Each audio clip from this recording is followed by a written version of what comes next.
ನಮಸ್ತೆ ಯೋಗೀಸ್, ಹೇಗಿದ್ದೀರಾ ಎಲ್ಲರೂ? ಇವತ್ತು ನಾವು ಮಧುಮೇಹಕ್ಕೆ ಸಂಬಂಧಪಟ್ಟಂತಹ ಯೋಗಾಸನಗಳ ಅಭ್ಯಾಸನ ಮಾಡೋಣ.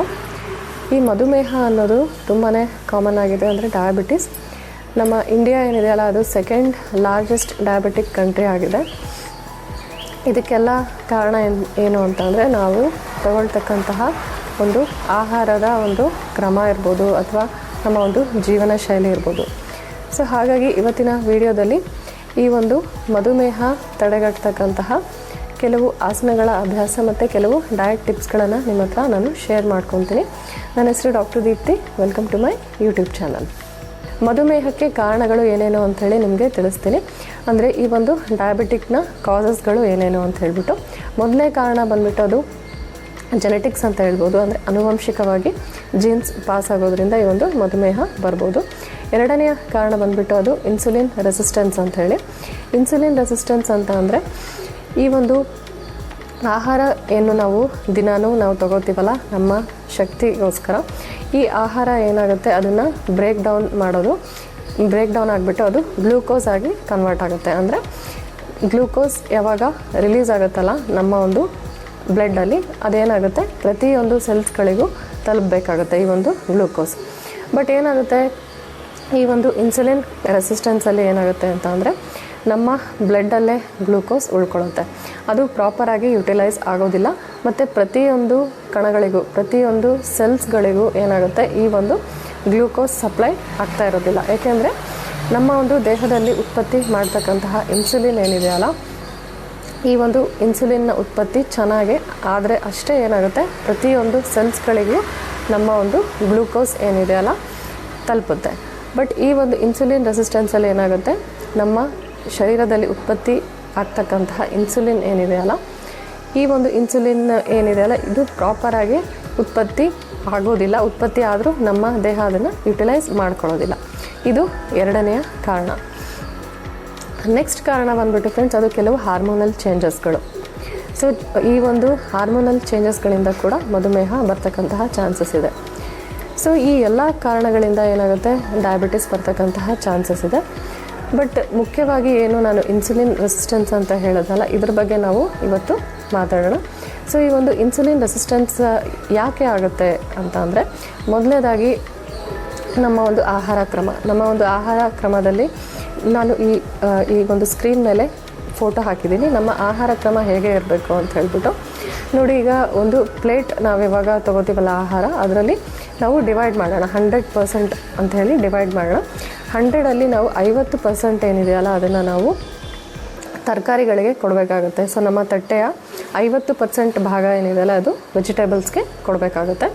ಇನ್ನು 25% ಏನಿದೆಯಲ್ಲ ಅದು ಕಾರ್ಬೋಹೈಡ್ರೇಟ್ಸ್ ಅಂದರೆ ಯಾವ್ದ್ಯಾವುದು, ನಾವು ತಗೊಳ್ತಕ್ಕಂತಹ ಮುದ್ದೆ ಇರ್ಬೋದು, ಜೋಳದ ರೊಟ್ಟಿ ಇರ್ಬೋದು, ಅಥವಾ ಅನ್ನ ಇರ್ಬೋದು, ಉಪ್ಪಿಟ್ಟು, ಅವಲಕ್ಕಿ, ಏನು ತಿಂಡಿಗಳನ್ನು ತೊಗೊತೀವಲ್ಲ ಅದೆಲ್ಲ ಏನಾಗುತ್ತೆ ಕಾರ್ಬೋಹೈಡ್ರೇಟ್ಸ್ಗೆ ಬರುತ್ತೆ.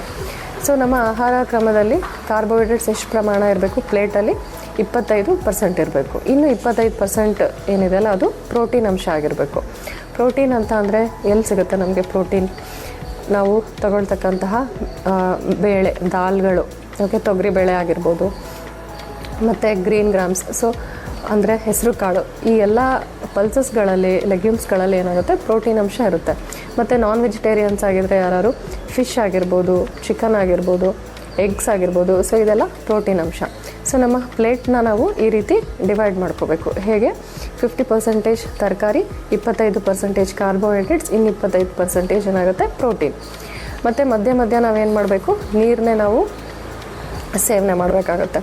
ಸೊ ಈ ರೀತಿ ನಾವು ಕ್ಯಾಲರೀಸ್ಗಳನ್ನು ನಾವು ಕಂಟ್ರೋಲ್ ಮಾಡಿದ್ರೆ ಏನಾಗುತ್ತೆ, ಖಂಡಿತವಾಗ್ಲೂ ನಮ್ಮ ಒಂದು ಇನ್ಸುಲಿನ್ ರೆಸಿಸ್ಟೆನ್ಸ್ ಪ್ರಾಬ್ಲಮ್ ಏನಿದೆಯಲ್ಲ ಇದು ಸಾಲ್ವ್ ಆಗುತ್ತೆ. ಏಕೆಂದರೆ ನಾವು ಊಟ ಮಾಡೋ ಬದಲು ನಾವು 2 ಕಪ್ಪಷ್ಟು ನಾವು ಟೀ ಕುಡಿದ್ರೆ ಸಾಕು. ಚೆನ್ನಾಗಿ ಸಕ್ಕರೆ ಹಾಕ್ಕೊಂಡು ನಾವು ಟೀ ಕುಡಿದ್ರೆ ಸಾಕು. ಎಷ್ಟು ಕ್ಯಾಲರೀಸ್ ಸಿಗುತ್ತೆ ಅದರಲ್ಲಿ? 250ರಿಂದ 300 ಕ್ಯಾಲರಿಯಷ್ಟು ಏನು ಟೀ ಕುಡಿದಷ್ಟು ನಾವು ಏನು ಕ್ಯಾಲರಿಗಳನ್ನು ಜಾಸ್ತಿ ಮಾಡ್ಕೊತೀವಲ್ಲ, ಅದೇ ಏನಾಗುತ್ತೆ ನಾವು ಊಟ ಮಾಡಿದ್ರೆ ಅಷ್ಟೇ ಕ್ಯಾಲರಿ ನಮಗೆ ದೊರಕುತ್ತೆ. ನಾವೇನು ಮಾಡ್ತಾಯಿದ್ದೀವಿ, ಕ್ಯಾಲರೀಸ್ಗಳನ್ನು ನಾವು ಭಾಳಷ್ಟು ನಮ್ಮ ದೇಹಕ್ಕೆ ಸೇರಿಸ್ಕೊತೀವಿ. ಈ ಒಂದು ಕಾರಣದಿಂದನೇ ಏನಾಗುತ್ತೆ ಇನ್ಸುಲಿನ್ ರೆಸಿಸ್ಟೆನ್ಸ್ ಅಂತ ಆಗುತ್ತೆ. ಸೊ ಹಾಗಾಗಿ ನಾವು ಈ ಒಂದು ಆಹಾರ ಕ್ರಮ ಏನಿದೆಯಲ್ಲ, ನಾನು ಈ ಫೋಟೋದಲ್ಲಿ ಏನು ಹಾಕಿದ್ದೀನಲ್ಲ, ಈ ರೀತಿ ನಾವು ನಮ್ಮ ಪ್ಲೇಟ್ ಏನಿದೆಯಲ್ಲ ಅದನ್ನು ಡಿವೈಡ್ ಮಾಡಿಕೊಂಡ್ರೆ ಖಂಡಿತವಾಗ್ಲೂ ನಮ್ಮ ಒಂದು ತೂಕ ವೆಯ್ಟ್ ಏನಿದೆಯಲ್ಲ ಅದು ಗೇನ್ ಆಗೋದಿಲ್ಲ. ಸೊ ನಮ್ಮ ವೆಯ್ಟ್ ಏನಿದೆಯಲ್ಲ ಅದು ನಮ್ಮ ಹೈಟಿಗೆ ತಕ್ಕಂಗೆ ನಮ್ಮ ವೆಯ್ಟ್ ಇರುತ್ತೆ, ತೂಕ ಇರುತ್ತೆ. ಮತ್ತು ನಮಗೆ ಬೊಜ್ಜು ಏನಿದೆಯಲ್ಲ, ಹೊಟ್ಟೆಯ ಬೊಜ್ಜು, ಇದೇ ಒಂದು ಮೇನ್ ಕಾರಣ ಇರುತ್ತೆ ನಮಗೆ. ಈ ಒಂದು ಬೊಜ್ಜಿನ ಕಾರಣದಿಂದಲೇ ಏನಾಗುತ್ತೆ, ಶುಗರ್ ಬರ್ತಕ್ಕಂತಹ ಚಾನ್ಸಸ್ ಏನಿದೆಯಲ್ಲ 90% ಜಾಸ್ತಿ. ಹಾಗಾಗಿ ಈ ರೀತಿ ನಾವು ಆಹಾರ ಕ್ರಮನ ನಾವು ಚೇಂಜ್ ಮಾಡಿಕೊಂಡ್ರೆ ನಮ್ಮ ಬೊಜ್ಜು ಕೂಡ ಏನಾಗುತ್ತೆ, ಜಾಸ್ತಿ ಆಗೋದಿಲ್ಲ. ಮತ್ತು ನಾವು ವೆಯ್ಟ್ ಏನಿದೆಯಲ್ಲ ಅದು ನಾರ್ಮಲಾಗಿ ಕಂಟ್ರೋಲ್ಡಲ್ಲಿ ಇರ್ತೀವಿ. ಮತ್ತು ಇನ್ನೊಂದು ಕಾರಣ ಬಂದುಬಿಟ್ಟು ಫ್ರೆಂಡ್ಸ್, ಈ ಒಂದು ಇನ್ಸುಲಿನ್ ರೆಸಿಸ್ಟೆನ್ಸ್ಗೆ ಅಂತಂದರೆ ಅದು ನಾವು ಯಾವುದೇ ಒಂದು ಆ್ಯಕ್ಟಿವಿಟೀಸ್ ಮಾಡ್ತಾ ಇರೋದಿಲ್ಲ, ಕುತ್ಕೊಂಡಲ್ಲೇ ನಾವು ಕುತ್ಕೊಂಡಿರ್ತೀವಿ. ಕೆಲಸಗಳನ್ನು ನಾವು ಏನು ಮಾಡ್ತೀವಿ, ಜಾಸ್ತಿ ನಾವು ಓಡಾಡಿಕೊಂಡು ಕೆಲಸ ಮಾಡೋದಿಲ್ಲ. ಸೊ ಈ ಒಂದು ಕಾರಣದಿಂದ ಏನಾಗುತ್ತೆ, ನಮಗೆ ಬೊಜ್ಜು ಡೆವಲಪ್ಮೆಂಟ್ ಆಗುತ್ತೆ. ಸೊ ಹಾಗಾಗಿ ನಾವು ಈ ಒಂದು ಸೆಡೆಂಟ್ರಿ ಲೈಫ್ ಸ್ಟೈಲ್ ಇದೆಯಲ್ಲ ಅದು ಚೇಂಜ್ ಮಾಡಿಕೊಂಡು ಸ್ವಲ್ಪ ನಾವು ಯಾವಾಗಲೂ ಆ್ಯಕ್ಟಿವ್ ಆಗಿರಲಿಕ್ಕೆ ಟ್ರೈ ಮಾಡಬೇಕು. ಅಂದರೆ ನಾವು ದಿನ ಎಕ್ಸಸೈಸ್ ಮಾಡೋದಾಗಿರ್ಬೋದು, ಅಥವಾ ನಾವೇನು ಮಾಡ್ಬೋದು, ಡೈಲಿ ನಾವು ಯಾವುದಾದ್ರೂ ಕುತ್ಕೊಂಡೇ ಕೆಲಸ ಮಾಡ್ತಿದ್ರೆ ಹಾಫ್ ಆನ್ ಅವರ್ಗೆ ಒಂದು ಸಲ ವಾಕ್ ಮಾಡೋದಾಗಿರ್ಬೋದು. ಸೊ ಎಲ್ಲ ಆ್ಯಕ್ಟಿವಿಟೀಸ್ ಏನಿದೆಯಲ್ಲ ನಾವು ಮಾಡೋದ್ರಿಂದ ನಮ್ಮ ಒಂದು ವೆಯ್ಟ್ ಏನಿದೆಯಲ್ಲ ನಾವು ಮೇಂಟೈನ್ ಮಾಡ್ಕೊತೀವಿ. ಸೊ ಈ ಎಲ್ಲ ಟಿಪ್ಸ್ಗಳನ್ನು ನೀವು ಫಾಲೋ ಮಾಡ್ತೀರಾ ಅಂದ್ಕೊತೀವಿ. ಜೊತೆಗೆ ಈ 5 ಆಸನಗಳ ಅಭ್ಯಾಸ ಕೂಡ ನೀವು ಡೈಲಿ ಮಾಡಿ. ಇದನ್ನು ನೀವು 3 ಬಾರಿ ಇದನ್ನು ರಿಪೀಟ್ ಮಾಡಿ. ಇದ್ರ ಜೊತೆಗೆ ನೀವು ವಾಕಿಂಗ್ ಕೂಡ ಇನ್ಕ್ಲೂಡ್ ಮಾಡ್ಕೋಬೋದು. ಸೊ ಈ ರೀತಿ ಕ್ರಮನ ನೀವು ವಹಿಸ್ಕೊಂಡ್ರೆ ಖಂಡಿತವಾಗ್ಲೂ ನಿಮ್ಮ ಒಂದು ಡಯಾಬಿಟಿಸ್ ಏನಿದೆಯಲ್ಲ ಖಂಡಿತವಾಗ್ಲೂ ಕಂಟ್ರೋಲ್ಡಲ್ಲಿ ಬರುತ್ತೆ. ಹಾಗಿದ್ರೆ ಬನ್ನಿ ಈ ಯೋಗಾಸನಗಳ ಅಭ್ಯಾಸ ನಾವು ಸ್ಟಾರ್ಟ್ ಮಾಡೋಣ. ಮುಖ್ಯವಾಗಿ ಈ ಯೋಗಾಸನಗಳು ಏನು ಮಾಡುತ್ತೆ ಅಂದರೆ, ನಾನು ಮೊದಲೇ ಏನು ಹೇಳಿದ್ನಲ್ಲ, ಇನ್ಸುಲಿನ್ ರೆಸಿಸ್ಟೆನ್ಸ್ ಅಂತ ಹೇಳಿಬಿಟ್ಟು ನಮ್ಮ ಒಂದು ದೇಹದಲ್ಲಿ ಇನ್ಸುಲಿನ್ ರೆಸಿಸ್ಟೆನ್ಸ್ ಆಗೋದನ್ನು ತಡೆಯುತ್ತೆ. ಯಾಕೆಂದರೆ ನಾವು ಆ್ಯಕ್ಟಿವ್ ಆಗಿರ್ತೀವಿ, ನಾವು ಎಕ್ಸಸೈಸ್ಗಳನ್ನು ಮಾಡ್ತೀವಲ್ಲ. ಹಾಗಾಗಿ ನಮ್ಮ ದೇಹದಲ್ಲಿ ನ್ಯಾಚುರಲ್ಲಾಗಿ ಏನು ಪ್ಯಾನ್ಕ್ರಿಯಾಸ್ ಇನ್ಸುಲಿನ್ ಉತ್ಪತ್ತಿ ಮಾಡುತ್ತಲ್ಲ, ಅದು ನ್ಯಾಚುರಲ್ಲಾಗಿ ಚೆನ್ನಾಗಿ ಉತ್ಪತ್ತಿ ಆಗುತ್ತೆ. ಮತ್ತು ನಮ್ಮ ಸೆಲ್ಸ್ಗಳು ಅದನ್ನು ಚೆನ್ನಾಗಿ ಯುಟಿಲೈಸ್ ಮಾಡ್ಕೊಳ್ಳುತ್ತೆ. ಹಾಗಾಗಿ ನಾವು ಈ ಎಕ್ಸಸೈಸ್ಗಳನ್ನು ಮಾಡೋದ್ರಿಂದ ಇನ್ಸುಲಿನ್ ರೆಸಿಸ್ಟೆನ್ಸ್ ದೂರ ಆಗುತ್ತೆ ಮತ್ತು ಸ್ಟ್ರೆಸ್ ರಿಲೀಫ್ ಆಗುತ್ತೆ. So one of the main reason ಇದು ಕೂಡ one of the main reason ಆಗುತ್ತೆ ಡಯಾಬಿಟಿಸ್ಗೆ. ಸೊ ನಮ್ಮ ಸ್ಟ್ರೆಸ್ ಕೂಡ ರಿಲೀಫ್ ಆಗುತ್ತೆ ಮತ್ತು ಹಾರ್ಮೋನ್ಸ್ಗಳು ಬ್ಯಾಲೆನ್ಸ್ ಆಗುತ್ತೆ. ಸೊ ಹಾಗಿದ್ರೆ ಬನ್ನಿ ಈ ಒಂದು ಎಕ್ಸಸೈಸ್ಗಳು, ಈ ಯೋಗಾಸನಗಳು 5 ಯೋಗಾಸನಗಳು ನಾವು ಅಭ್ಯಾಸ ಮಾಡೋಣ. ಮಧುಮೇಹಕ್ಕೆ ಸಂಬಂಧಪಟ್ಟಂತಹ 5 ಆಸನಗಳ ಅಭ್ಯಾಸ ನಾವು ಸ್ಟಾರ್ಟ್ ಮಾಡೋಣ. ಮೊದಲನೇ ಆಸನ ಬಂದುಬಿಟ್ಟು ಅದು ಮಂಡೂಕಾಸನ ಅಂಥೇಳಿ, ಫ್ರಾಕ್ ಪೋಸ್. ಅದನ್ನು ಹೇಗೆ ಮಾಡೋದು, ಮೊದಲನೇದಾಗಿ ನಾವು ವಜ್ರಾಸನದಲ್ಲಿ ಬರಬೇಕು. ನೋಡಿ, ಈ ರೀತಿ ಕಾಲುಗಳನ್ನ ಮುಂದೆ ಸ್ಟ್ರೆಚ್ ಮಾಡಿ, ನೆಕ್ಸ್ಟ್ 1 by 1 ಈ ರೀತಿ ಕಾಲುಗಳನ್ನು ಹಿಂದಕ್ಕೆ ತಗೋಬೇಕು. ಓಕೆ, ಈ ರೀತಿ ಹಿಂದಕ್ಕೆ ತಗೊಳ್ಳಿ. ನಂತರ ನಮ್ಮ ಕೈಗಳನ್ನೇನಿದೆಯಲ್ಲ ಈ ರೀತಿ ಮುಷ್ಟಿ ಮಾಡಬೇಕು. ಓಕೆ, ಈ ರೀತಿ ಮುಷ್ಟಿ ಮಾಡಿಬಿಟ್ಟು ನಮ್ಮ ನಾಭಿ ಇದೆಯಲ್ಲ ಇದರ ಪಕ್ಕದಲ್ಲಿ ಈ ಒಂದು ಪೊಸಿಷನಲ್ಲಿ ನಮ್ಮ ಕೈಗಳನ್ನು ಪ್ಲೇಸ್ ಮಾಡಬೇಕು. ಓಕೆ, ಸ್ವಲ್ಪ ಲೈಟಾಗಿ ಪ್ರೆಷರ್ ಕೊಡಿ ಈ ರೀತಿ. ನೆಕ್ಸ್ಟ್ ಬ್ರೀತ್ ಇನ್ ಮಾಡಿ, ಉಸಿರನ್ನ ಒಳಗೆ ತಗೊಳ್ಳಿ.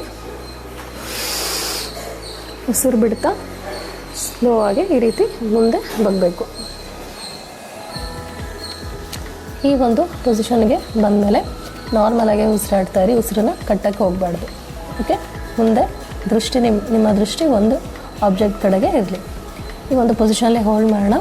1 2 3 4 5.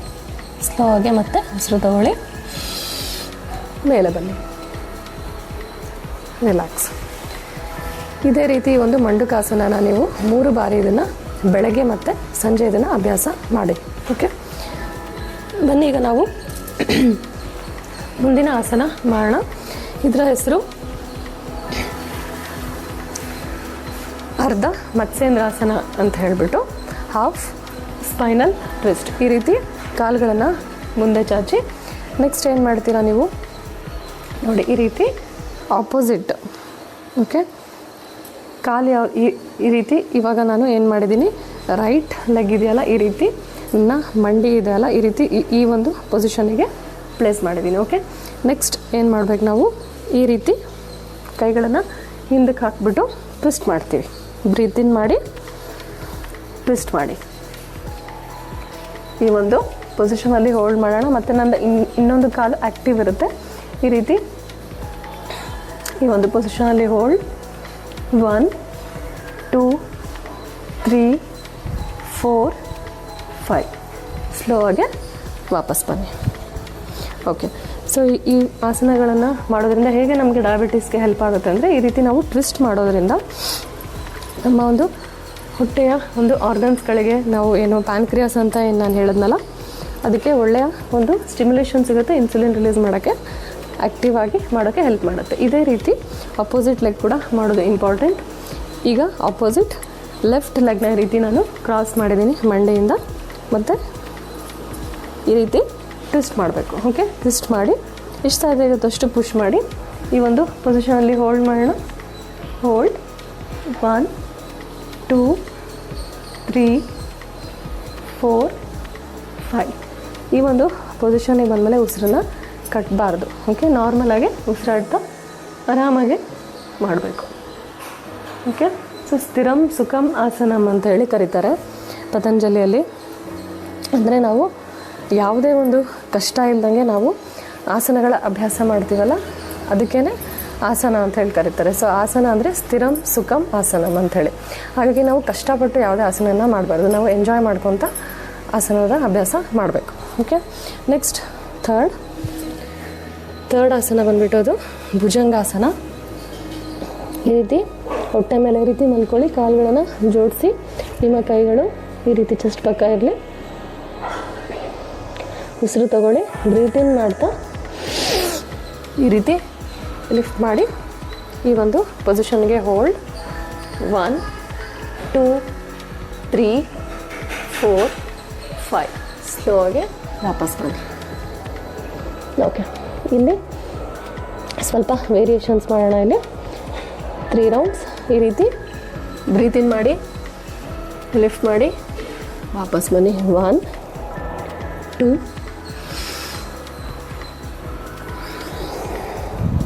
3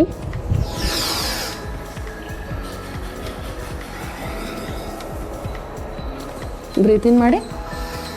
ಇನ್ನೊಂದು ವೇರಿಯೇಷನ್ ಟ್ವಿಸ್ಟ್ ಮಾಡಿ, ಈ ರೀತಿ ಟ್ವಿಸ್ಟ್, ಮತ್ತು ಆಪೋಸಿಟ್ ಡೈರೆಕ್ಷನ್ ಟ್ವಿಸ್ಟ್,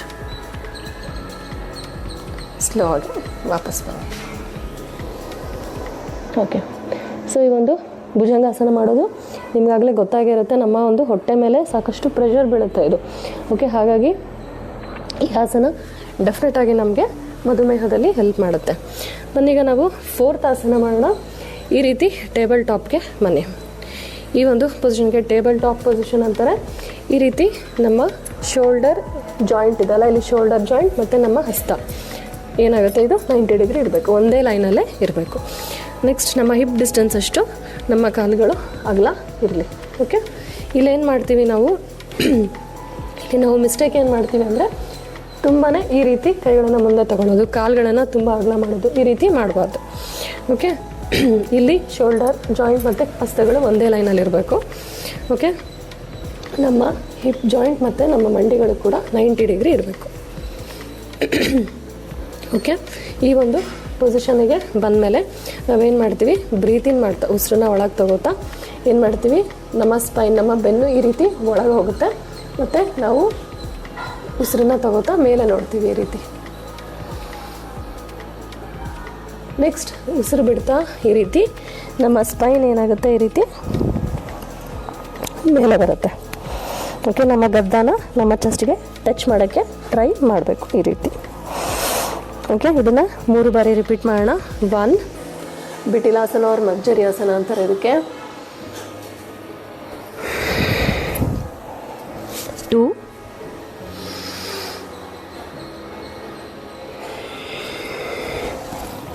3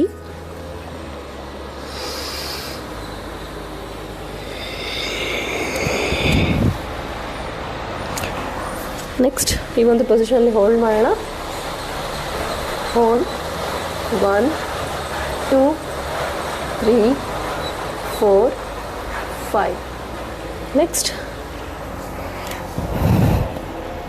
ಈ ಒಂದು ಪೊಸಿಷನ್ಲಿ ಹೋಲ್ಡ್ ನಾರ್ಮಲ್ ಆಗಿ ಉಸಿರಾಡ್ತಾರೆ. 1 2 3 4 5. ರಿಲ್ಯಾಕ್ಸ್. ಓಕೆ, ಈಗ ನಾವು ಲಾಸ್ಟ್ ಆಸನ ಮಾಡೋಣ, ಬಾಲಾಸನ ಅಂತೇಳಿ.